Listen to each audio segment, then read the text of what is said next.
El mundo amencio diferente hoy. Un país que durante décadas fue considerado irrelevante en la geopolítica global, Yemen, acaba de tomar una decisión que ha puesto en alerta a Israel, Estados Unidos y a todo Occidente. Lo que persia un punto ciego en el mapa, se ha convertido en el epicentro de una tormenta geopolítica.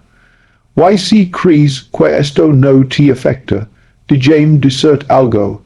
Lo que está ocurriendo en el mar Rojo va a cambiar los precios de los alimentos, del petróleo y hasta el valor del dólar en tu bolsillo. Yemen, un país destruido por la guerra, la pobreza y la intervención extranjera, ha cerrado rutas marítimas estratégicas que conectan el canal de Suez con el resto del mundo. Si esas mismas rutas por donde pasa casi el 15% del comercio global. El impacto fue inmediato. Los barcos se desviaron miles de kilómetros, los aseguradores dispararon sus tarifas y los grandes potencias comenzaron a moverse desesperadas. Israel, sorprendido, entendió algo que no quería aceptar. Su frontera marítima ya no es segura. Mientras tanto en Washington, los rostros tensos en el Pentágono revelan lo que nadie dice en público. Estados Unidos ya no tiene control total del tablero global. Cada movimiento rebelde, cada actor menor, como Yemen, representa una grieta más en el sistema que los estadounidenses construyeron durante 80 años. Y yo me pregunto, como economista y observador de larga data del imperio estadounidense, como llegamos a este punto, como una superpotencia que dominaba océanos, mundos y gobiernos termina sorprendida por un país devastado. La respuesta no está solo en el conflicto militar, sino en algo más profundo, el colapso estructural del poder económico occidental. Durante años, Washington creyó que podía sancionar, invadir y manipular economías sin consecuencias, pero lo que estamos viendo ahora con Yemen, con Irán, con los BRICS, con Rusia, es la reacción acumulada de décadas de abuso económico. Yemen no actúa solo, actúa como símbolo de una rebelión global contra el viejo orden financiero dominado por el dólar. En este momento, mientras tú miras este video, hay cargueros gigantes detenidos, cadenas de suministro rotas, y mercados que calculan pérdidas millonarias. Y cada minuto que pasa, sin que Estados Unidos recupere el control, la confianza en su moneda, en su liderazgo y en su poder, se desvanece un poco más. Esa es la esencia de este cambio. El miedo ya no está de un solo lado. Israel, por primera vez en décadas, se siente vulnerable. Los aliados árabes de Washington dudan y las naciones emergentes, China, Rusia, India, observan con paciencia como el gigante se debilita. Lo que comenzó como un movimiento local del Yemen hoy es un mensaje global. El mundo ya no obedece a los mismos amos. Así comienza esta historia. Una historia que no solo explica la crisis en el Medio Oriente, sino que revela cómo el imperio estadounidense está perdiendo el control de la economía mundial pieza por pieza, decisión por decisión. Y creen lo que veremos en los próximos meses no será una simple disputa regional, será el reflejo de un cambio civilizatorio, uno que determinará quién controlará la energía, el comercio y el dinero en las próximas décadas. Y dicho esto muchas veces y hoy los hechos me dan la razón. Cuando el poder económico se concentra en manos de pocos, el sistema entero se vuelve frágil. Lo que está pasando con Yemen no es un accidente, es la consecuencia directa de un modelo global que ha priorizado la especulación financiera sobre la producción real. Desde hace más de una década vengo advirtiendo, Estados Unidos está viviendo de crédito, duda y arrogancia. Su poder ya no se basa en fabricar bienes o generar prosperidad, sino en imprimir dólares y controlar al resto mediante sanciones, y como toda estructura que se sostiene sobre promesas vacías, eventualmente se derrumba. Yemen solo incendió la Meca, cuando un país pequeño desafía a un gigante. Eso revela una verdad incómoda. El gigante ya no impone miedo. Hoy ni el Pentágono ni la Casa Blanca pudieron anticipar el golpe. Y lo más peligroso es que la respuesta de Washington sigue siendo la misma de siempre. Más amenazas, más despliegue militar, más ayuda. ¿Sabes lo que eso significa en términos económicos? Que el costo de mantener el imperio se vuelve insostenible. Cada portaaviones movilizado, cada misil lanzado, cada operación naval en el mar Rojo representa millones de dólares diarios que salen de los bolsillos de los contribuyentes. Y mientras tanto, la infraestructura interna de Estados Unidos se desmorona. Carreteras, salud, educación, salarios. Yemen no es solo un desafío militar, es una advertencia económica. El mundo ya no quiere pagar el precio del dólar. Cada vez más naciones, desde China hasta Sudáfrica, están comerciando fuera del sistema financiero dominado por Washington. Y este movimiento, aunque parezca pequeño, tiene un efecto devastador. Reduce la demanda de dólares y con ello debilita el corazón del poder estadounidense. Mira lo que está pasando en los mercados de energía. Con el bloqueo del Mar Rojo, el precio del petróleo comenzó a subir y eso, paradójicamente, beneficia a los países fuera de la órbita occidental. Irán, Rusia, Venezuela, todos aprovechan. Mientras tanto, las economías de Europa y Estados Unidos sienten la presión de los precios más altos y los costos logísticos desbordados.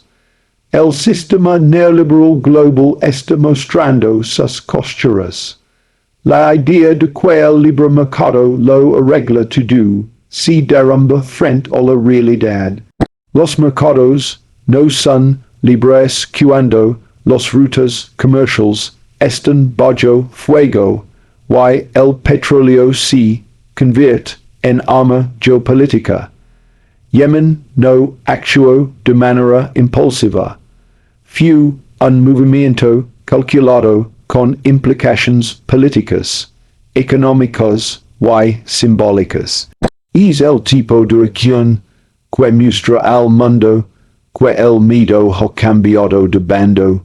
Por eso, cuando analizo este evento, no lo veo como un simple conflicto regional, lo veo como parte de un ajuste estructural global, un reajuste que pondrá a prueba el verdadero valor de la moneda estadounidense y con ella el futuro de su hegemonía.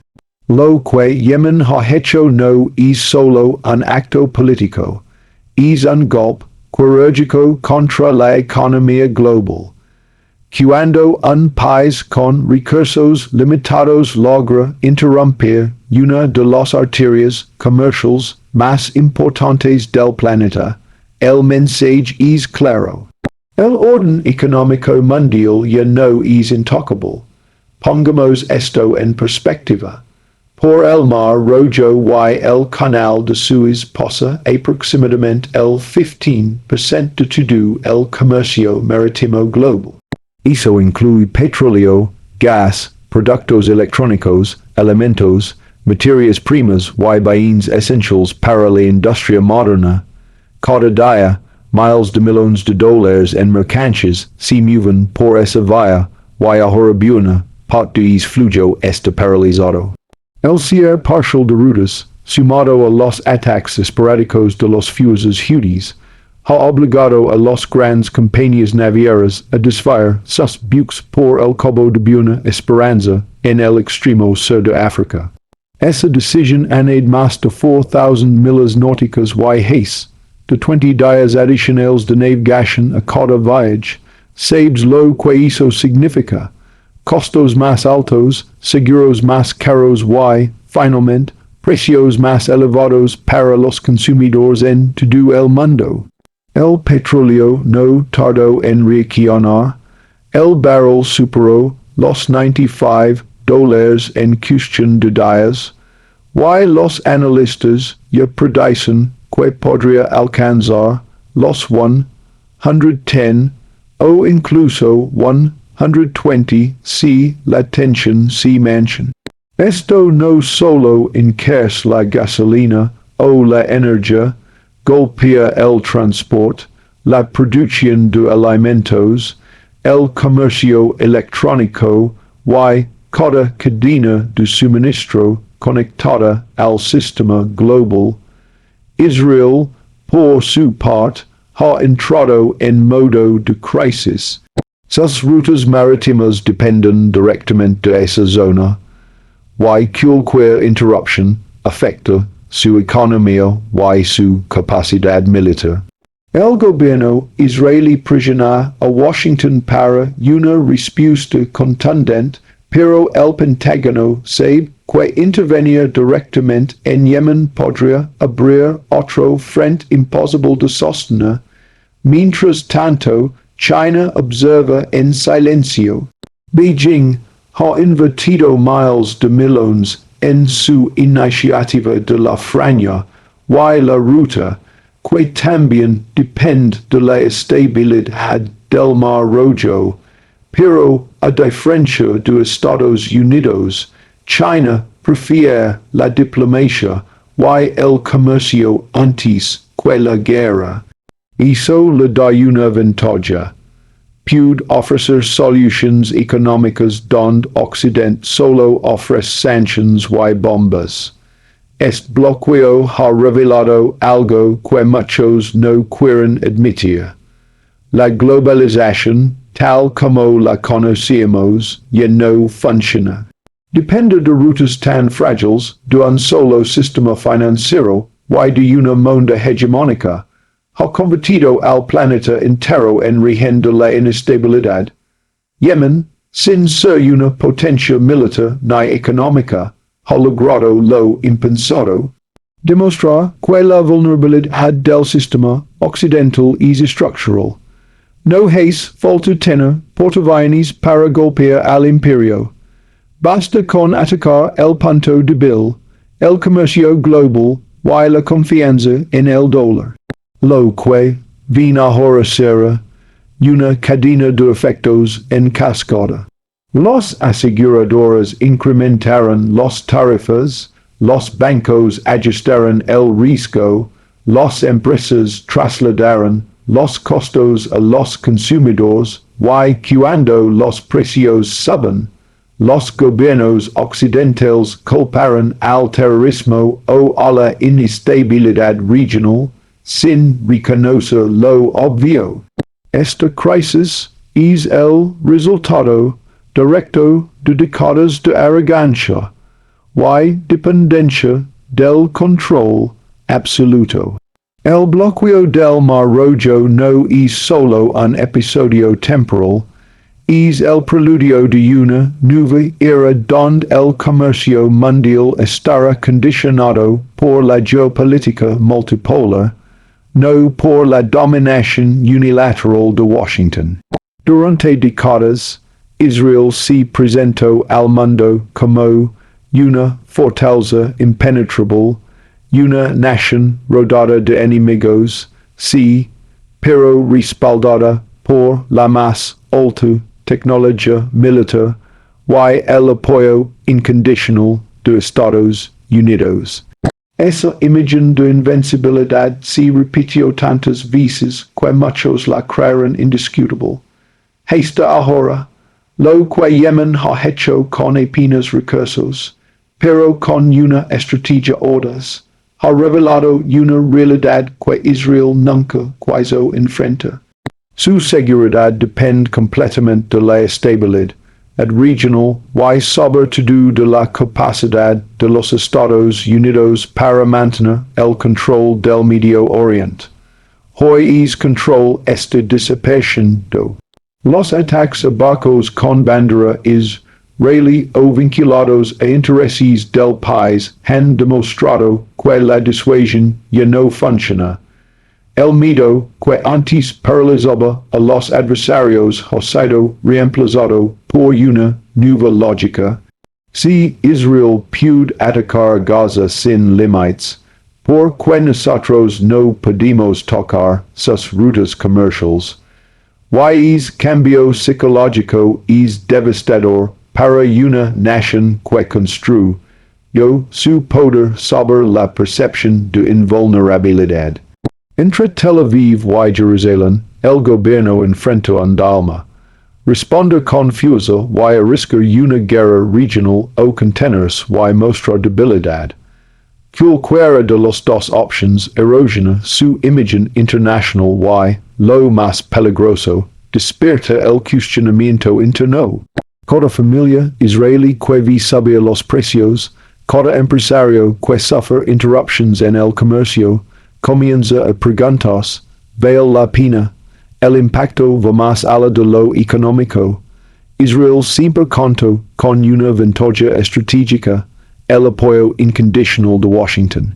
Pero con la economía estadounidense en crisis, el Congreso dividido y la opinión pública cansada de guerras, el respaldo empieza a tener límites. En términos simples, el cheque en blanco se está acabando. La ironía es cruel. Mientras Israel invierte miles de millones en defensa, su vulnerabilidad no viene de misiles ni tanks, sino de bloqueos marítimos y decisiones políticas lejanas. Cada barco detenido, cada seguro que se dispara, cada producto que no llega a tiempo a sus puertos, representa una herida invisible pero profunda. Lo que Yemen ha demostrado al mundo es que la era del poder absoluto terminó. El escudo de Giro puede interceptar cohetes, pero no puede interceptar la pérdida de legitimidad. Ni el desgaste económico que acompaña a una guerra perpetua.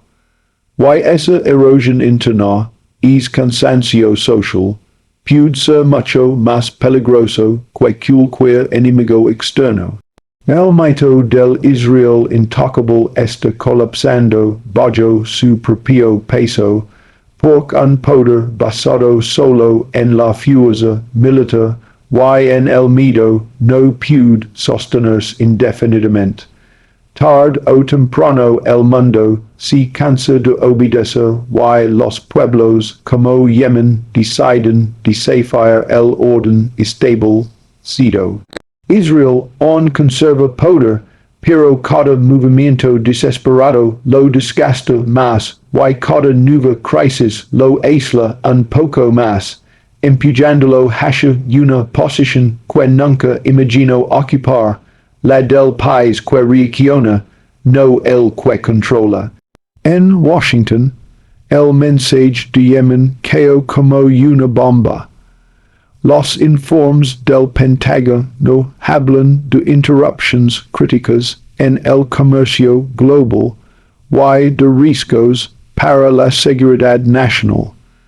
Pero lo que realmente preocupa a la élite estadounidense no son los barcos, sino la pérdida de control simbólico.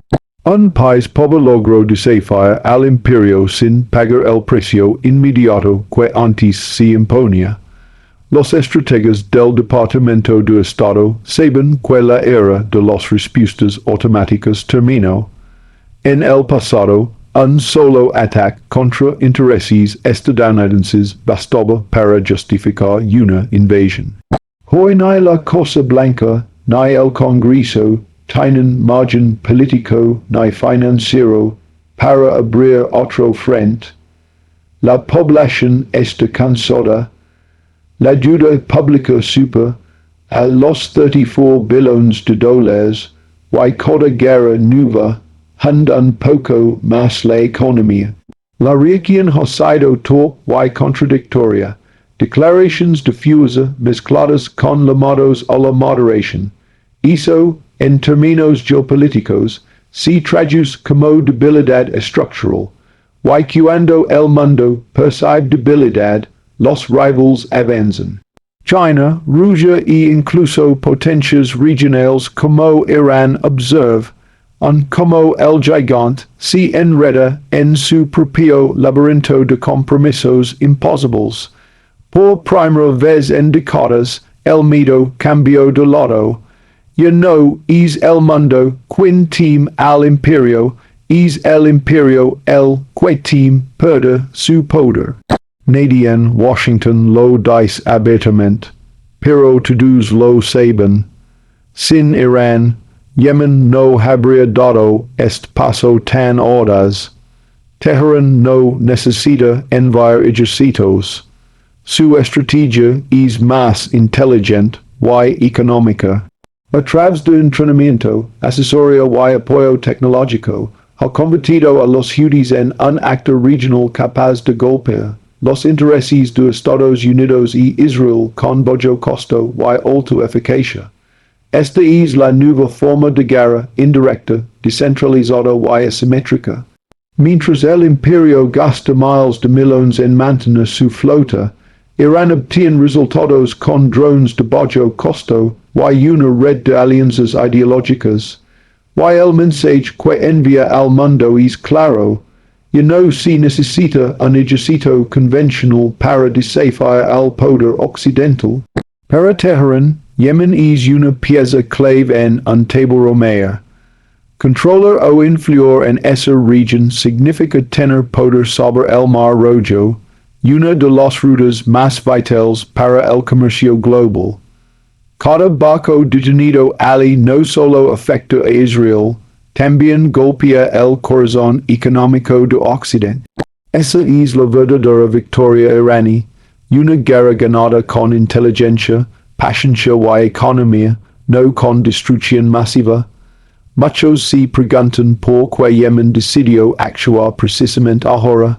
La respuesta combina orgullo, desesperación y oportunidad histórica. Tras años de guerra, bombardeos y pobreza extrema, el país ha llegado al límite y cuando un pueblo ya no tiene nada que perder, se convierte en una fuerza impredecible. El gobierno Houthi entendió que el mundo vive un momento de transición geopolítica. Estados Unidos está debilitado, Europa dividida y el dólar bajo presión. Yemen ve en esa fractura global la oportunidad de hacer lo que antes era impensable, desafiar a Occidente sin ser aplastado de inmediato. El bloqueo marítimo no fue un acto de locura, sino una jugada estratégica que busca ganar reconocimiento político y poder de negociación, pero también hay una motivación más profunda, la humillación histórica. Durante años, Arabia Saudita y sus aliados destruyeron Yemen con armas estadounidenses mientras el mundo miraba hacia otro lado. Hoy los papeles se invierten. El país más pobre de la península arábiga ha hecho temblar a las potencias que antes lo dominaron. Y eso, más que cualquier victoria militar, es un triunfo simbólico que resuena en todo el mundo árabe. Para Arabia Saudita, lo que está ocurriendo en Yemen es un drama explosivo. Durante años, Riyadh libró una guerra brutal contra los Houthis con apoyo estadounidense, y ese no pudo derrotarlo. Hoy esos mismos rebeldes control, en gran parte del norte de Yemen, y se han convertido en un actor capaz de alterar el comercio global. Los sauditas observan con preocupación.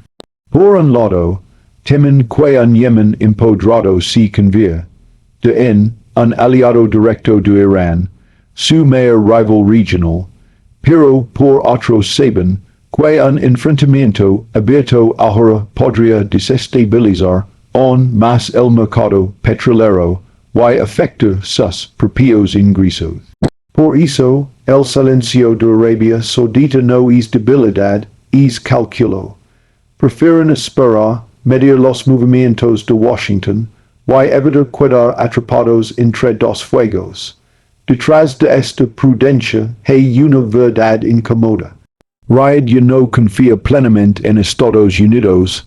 Los promesas de protección se han vaciado, y el futuro del reino depende más de alianzas pragmáticas con China, y Rusia que del viejo pacto con el Pentágono.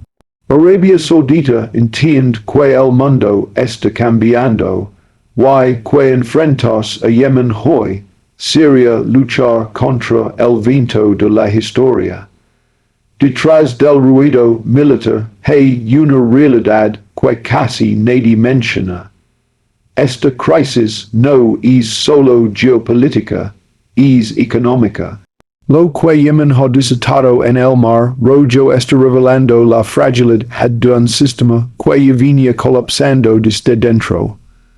El dólar, que durante décadas fue símbolo de estabilidad, hoy depende del miedo y la duda para mantener su valor. Cada vez que Estados Unidos enfrenta un desafío externo, responde con la misma receta, gasto militar y más impresión de dinero. Eso sostiene la ilusión de poder, pero también alimenta la inflación y la pérdida de confianza global. Mientras el tesoro emite dudas sin control, los países del sur global buscan alternativas y esa búsqueda está destruyendo los cimientos del viejo orden financiero. Por eso digo que lo que vimos en Yemen es solo el síntoma. El verdadero colapso ocurre en Wall Street, en la Reserva Federal, en los bancos que ya no pueden ocultar el deterioro del sistema. La hegemonía estadounidense no está cayendo por una guerra, sino por sus propias contradicciones económicas. Y el golpe final vendrá cuando el resto del mundo deje de necesitar sus dólares para comerciar, mientras Occidente se enreda en crisis y sanciones, los países del BRICS avanzan en silencio.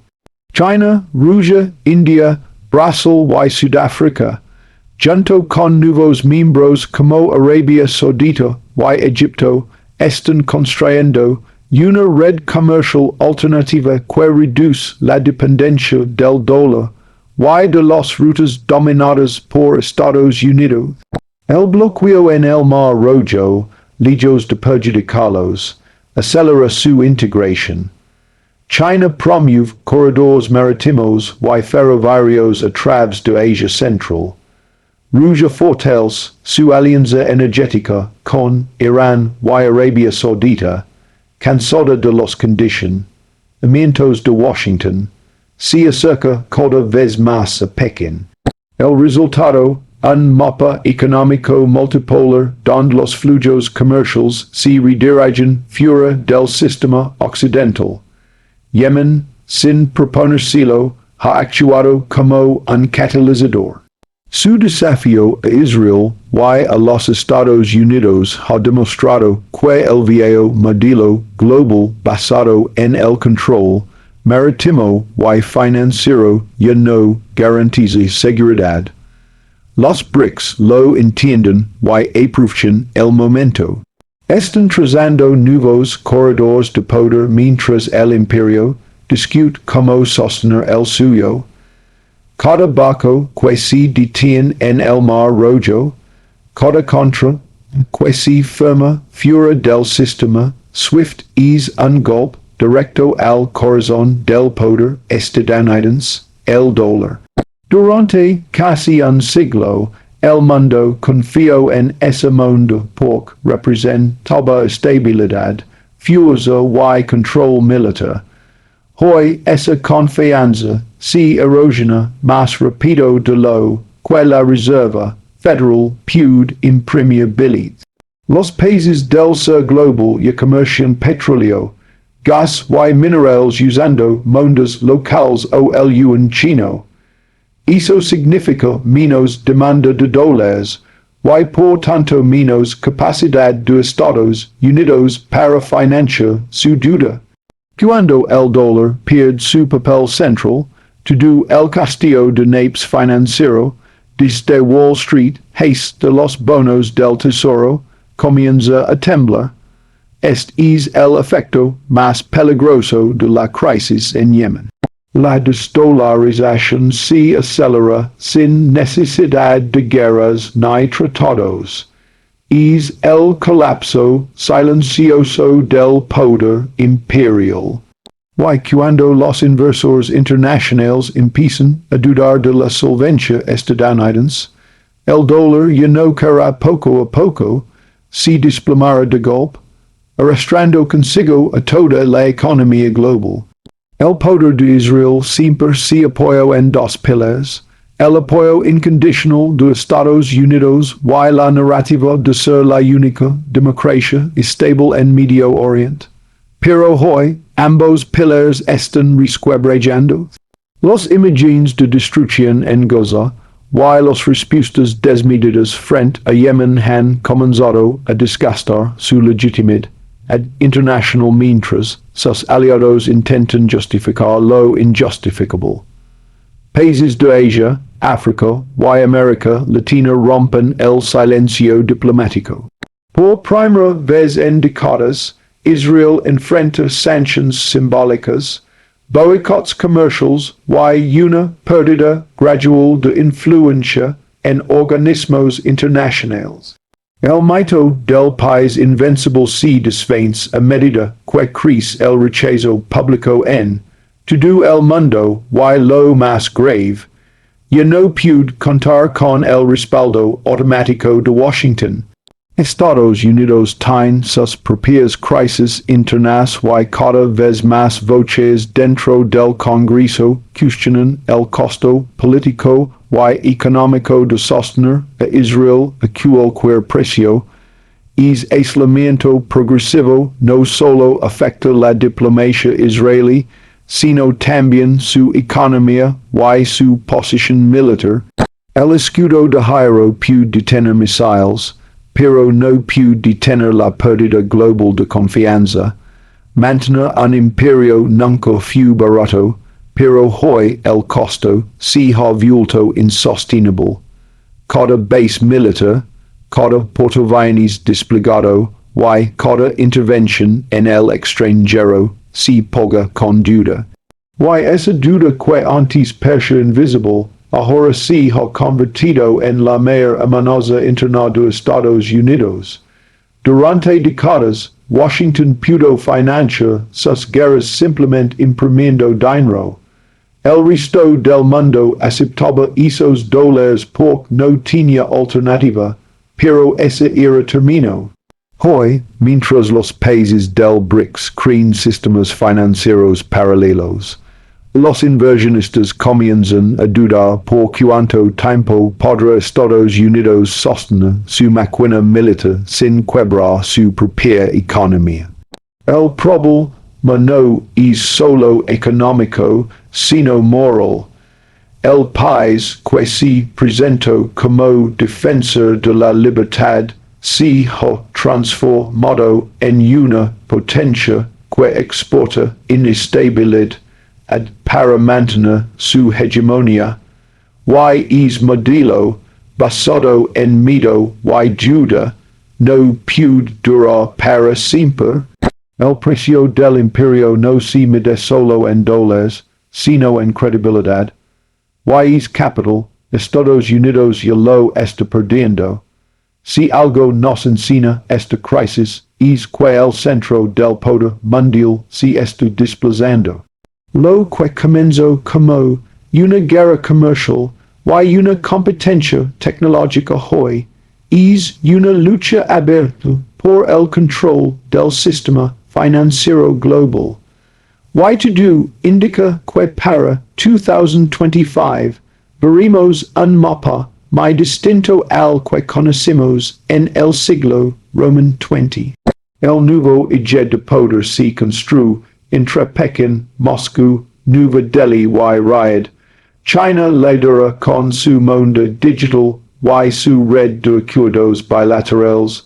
Rusia aporta energía, India, población y tecnología. Y Arabia Saudita, el recurso más estratégico de todos. El petróleo que ya no se vende exclusivamente en dólares. Es bloque on informal representa la desoccidentalización de la economía global. En mis análisis advierto que Estados Unidos seguirá siendo una potencia militar, pero no económica. Su influencia se reducirá, sus aliados se distanciarán y su duda interna lo forzará a mirar hacia adentro. El mundo que viene no tendrá un solo imperio, sino varios polos de poder competición, por recursos, mundos y narrativas. Y en esa transición, el caos será la norma, porque el viejo orden nunca se reina sin pelear. Muchos piensan que estos conflictos quedan lejos, que lo de Israel o el Mar Rojo son asuntos ajenos, pero no lo son. Cada barco que se detiene a la afecta los precios aquí. Cada sanción, cada guerra y cada deuda emitida por Washington termina golpeando el bolsillo del trabajador común en forma de inflación, recortes y pérdida de poder adquisitivo. El mensaje que quiero dejar es claro. El sistema está cambiando ante nuestros ojos y si no entendemos este giro, seremos las víctimas silenciosas del colapso financiero que viene. Los gobiernos seguirán hablando de seguridad nacional, pero lo que realmente protegen son los intereses de las grandes corporaciones y bancos que se benefician del caos. Por eso, la única defensa real es la conciencia. Entienda que el poder ya no reside en los discursos de Washington, ni en los misiles de Tel Aviv, sino en los flujos de energía, datos y mundos que están cambiando de manos. Lo que Yemen inició no es el fin del mundo, pero sí el fin de una era, la del dominio absoluto del dólar, y de un imperio que creo ser eterno. El futuro no será fácil, pero será distinto. Y quienes comprenden este cambio a tiempo, quienes leen más a la de los titulares, podrán adaptarse, proteger sus recursos y participar en la construcción del nuevo orden que inevitablemente está surgiendo. Porque como siempre repito, los imperios caen, pero los pueblos sobreviven.